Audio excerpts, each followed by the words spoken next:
माय माऊली नमस्कार. विविध महान संत महिमा ग्रंथ श्री गुरु संत सखाराम महाराज भाग 21 कथासार अभिवाचन करत आहे. मागील भागावरनं पुढे सुरू. गोविंदराव केशरकरांची कथा.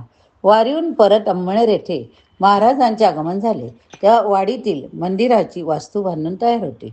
वास्तुपूजा मूर्तीची प्राणप्रतिष्ठा करण्यासाठी सर्वानुमते वैशाख शुद्ध चतुर्दशी तिथी मृकूर झाली. पण या सोहळ्याची मुहूर्तमेढ वैशाख शुद्ध तृतीया म्हणजे अक्षय तृतीयेच्या दिवशी करायची असं सर्वानुमते ठरलं. त्याप्रमाणे पूर्वतयारी सुरू झाली. सर्वांचा उत्साह दांडगा. महोत्सवासारखा हा सोहळा साजरा करायचा असं सर्वांनी ठरवलं. या सर्व सोहळ्याच्या आयोजनाची जबाबदारी महाराजांनी त्यांचे विश्वासू भक्त गोविंदराव केशरकर यांच्यावर सोपवली. गोविंदराव केशरकर हे मूळ जळगावजवळ असलेल्या जामोद या गावचे गृहस्थ.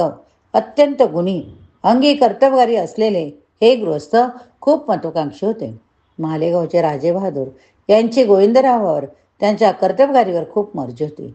त्यांच्या शिफारशीवरून अंमळनेरच्याच एका लक्ष्मीबाई नावाच्या धार्मिक महिलेचा विश्वासू कारभारी म्हणून गोविंदरावांची नेमणूक झाली होती. पुढे मागे कर्तृत्व गाजवून पेशवाई राजवटीत एखादं मोठं अधिकाराचं पद मिळावं, खूप श्रीमंत व्हावं ही महत्वाकांक्षा गोविंदराव मनोमन बाळगून होते. त्यासाठीच भली मोठी उच्च पदस्थ माणसं हे प्रेमपूर्वक जोडून ठेवत असत. सखाराम महाराजांच्या खुद्द बाजीराव पेशव्यांवर केवढा मोठा प्रभाव हे गोविंदराव जाणून होते. पुढे मागे आपली महत्वाकांक्षा पूर्ण करण्याच्या दृष्टीने महाराजांच्या सहवासात राहिलं तर हिताचं ठरेल असा शुद्ध व्यवहारी हेतू ठेवून ते महाराजांच्या दर्शनाला येऊ लागले. त्यांच्या भजन कीर्तनाला हजर राहू लागले. जसजशी त्यांची वाडीवर ये जा वाढली तसतशी महाराजांच्या संतत्वाची, त्यांच्या भक्ती विरक्तीची, निस्पृतेची गोविंदरावांना खूप जवळून ओळख झाली. गाठीला कपर्दिक नसताना कुणी दिलेल्या पैशाळक्याला वस्त्रालंकार स्पर्श न करणारे निरीच्छ महाराज सदा सर्व काळ ईशचिंतनात राहून अत्यंत समाधानी संतुष्ट असणारे महाराज, एका परमेश्वरी कृपेच्या बळावर भल्याभल्यांना आकृत करून त्यांच्यावर प्रेमाची सत्ता गाजवणारे महाराज, अशी महाराजांची विविध रूपं गोविंदरावांनी अगदी जवळून बारकाईने निरखली होती. त्यांच्या सर्व महत्वाकांक्षा घेऊन पडल्या. खरं सुख, खरा आनंद, खरी श्रीमंती हे पैसा, धन, मालमत्ता यांच्यासारख्या एक सुखात गोष्टीत नसून ती भगवंताचं होऊन राहण्यात, त्यास काया वाचा मनाने शरण जाण्यात, त्यांच्या अखंड नामस्मरणात होय. हे सत्य त्यांनी महाराजांच्या प्रत्यक्ष जगण्यातून अनुभवले. गोविंदरावांच्या एकूण चित्तवृत्तीच पालटल्या. त्याचमुळे त्यांच्या पत्नीचं अकाली निधन झालं. प्रपंच गळून गेला, पडला. मग परमार्थाकडे झेपावलं मन. त्यांनी मनुष्याकडून अनुग्रह घेतला, महाराजांकडून अनुग्रह घेतला आणि ते पूर्णतया महाराजांना शरण गेले. महाराजांच्या साधुत्वाने गोविंदरावाच्या अंतःकरणात चिटकून असलेली वरवरची आसक्तीची पुंड खरवडून निघाली. वरचं अहंकाराचं आवरण गळून पडलं. आतलं मूळ खरं खुरं सात्विक निर्मळ साधुत्व प्रकट झालं. ज्ञानेश्वर महाराजांनी गुरुबोधाचं महात्म्य हरिपाठात सांगून ठेवलं. साधुबोध झाला तो नुरनिया ठेला, ठाईच मुराला अनुभव.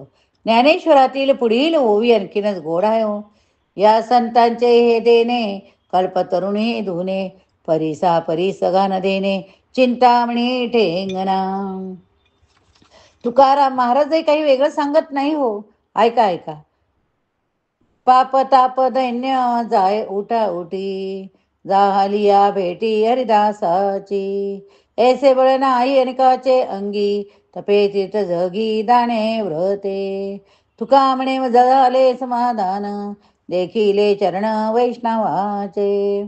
अनुग्रह घेतल्यानंतर गोविंदरावांनी काया वाचा मनाने सद्गुरुचरणी निस्तिमपणे वाहून घेतलं. हरिभक्ती गुरुसेवा हेच साध्य साधन मानून महाराजांचं कार्य त्यांनी पुढे वाढवत नेलं. इतकंच नाही तर महाराजांनी त्यांना आपल्या सारिकी करून आपल्या परमार्थाचा वारसदार म्हणून नेमलं. ती कथा मोठी हृदयस्पर्शी होय. गोविंदरावांच्या कल्पक योजनेमुळे वाडीतील विठ्ठल मंदिराचा उत्सव सोहळा दृष्ट लागावी इतक्या सहनतेने सुंदरतेने पार पडला. सहज जवळपास 10-12 दिवस सोहळ्यासाठी साधू सत्पुरुषांची, तालेवारांची, नामदारांची, भक्तजनांची सतत रीघ लागली होती. विशेष म्हणजे महाराजांचे सद्गुरू श्री श्रीनिवास महाराज आवर्जून या सोहळ्यास आले होते.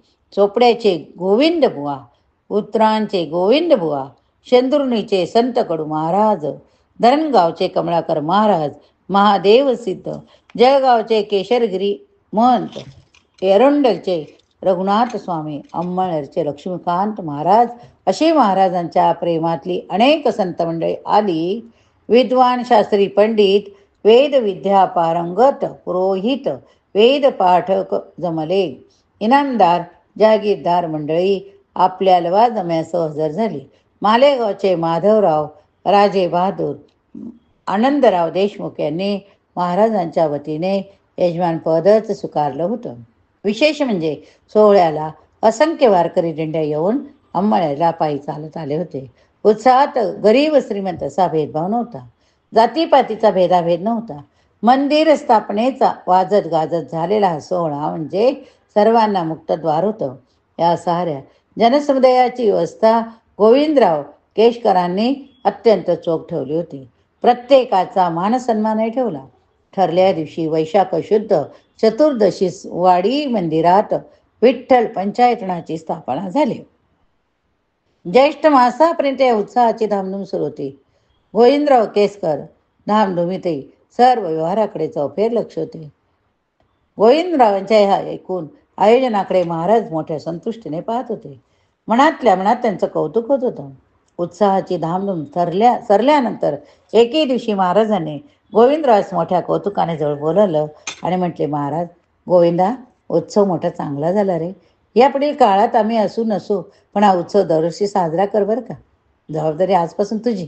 आम्ही असलो नसलो तरी आपल्या परमार्थाचा कारभार आता तू सांभाळावा. महाराजांच्या कौतुकाच्या बोलण्याने गोविंदरावांना कृतज्ञतेचं समाधान झालं. खरं, पण महाराजांच्या भाषेतली निर्वानिर्व त्यांच्या हृदयाचा थरकाप उडवून गेली. महाराजांचं ते बोलणं त्यांना निर्वाणीचं वाटलं. ते आत्मविश्वन्न झाले. महाराजांनी गोविंदरावांच्या शिरावर डोंगरा एवढी मोठी जबाबदारी टाकली होती. ते परतून माघारीनं येण्याच्या प्रवासाला निघाले होते. गोविंदराव आतल्यात खूप व्याकुळ झाले, पण महाराजांचा हेतू कळणं अशक्य होतं. उत्सव संपला. महाराजांनी पंढरपूरच्या वारीसाठी प्रयाण केलं. नेहमीप्रमाणे पंढरपुरात 4 महिने मनभूत राहून देवआळंदी यात्रा करून महाराज अंमळनेरी परतले. यावेळी पेशव्यांची डुबती कळा पाहून विषण्ण मनाने त्यांनी पुण्याचा मुक्काम टाळला.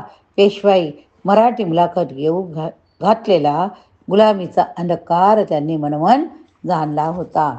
या ठिकाणी हा भाग संपला. पुढील भागात पुढील कथा बघूया. हरे नमः.